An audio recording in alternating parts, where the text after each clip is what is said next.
IPL 2024లో Mumbai Indians సారథిగా రోహిత్ శర్మ స్థానాన్ని భర్తీ చేసిన హార్దిక్ పాండ్యాకు అడుగడుగునా చేదు అనుభవాలే ఎదురవుతున్నాయి. రోహిత్ స్థానంలో వచ్చినందుకు సొంత జట్టు అభిమానుల నుంచే చీత్కారాలు, కెప్టెన్ గా తీసుకున్న నిర్ణయాల కారణంగా విమర్శలు ఎదుర్కొన్నాడు. ఆల్రౌండర్ గాను తన స్థాయికి తగ్గట్టు ఆకట్టుకోలేకపోయాడు హార్దిక్ పాండ్యా. సారథిగాను సరైన వ్యూహాలు రచించలేక చతికిలపడ్డాడు.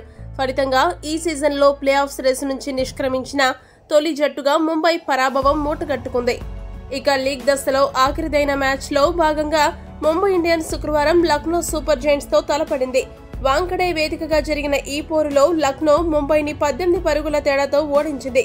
దీంతో ముంబై ఖాతాలో 10వ పరాజయం నమోదైంది. లక్నోతో మ్యాచ్ సందర్భంగా ముంబై ఇండియన్స్ నిర్ణీత సమయంలో ఓవర్ల కోటా పూర్తి చేయలేకపోయింది. దీంతో ప్రపంచ కప్ కు ముందు ముంబై ఇండియన్స్ కెప్టెన్ హార్దిక్ పాండ్యాకు భారత క్రికెట్ నియంత్రణ మండలి భారీ షాక్ ఇచ్చింది.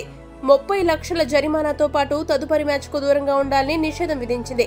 దీంతో హార్దిక్ పాండ్యా ఐపీఎల్ 2025లో జరగబోయే మొదటి మ్యాచ్ కు దూరం కానున్నాడు. ఇది అతడికి ఘోర అవమానంగా చెప్పొచ్చు. ప్రపంచ కప్ కు ముందు ఇన్ని విమర్శలతో పాటు ఫామ్ పూర్తిగా కోల్పోయిన హార్దిక్ పాండ్యా ప్రపంచ కప్ లో ఏ మేరకు ఆడగలడో అని అభిమానులు టెన్షన్ పడుతున్నారు. ప్రపంచ కప్ సమయానికి హార్దిక్ పాండ్యా గాడిలో పడకపోతే టీమిండియాకు కష్టాలు తప్పవు అని చాలా మంది విశ్లేషకులు భావిస్తున్నారు.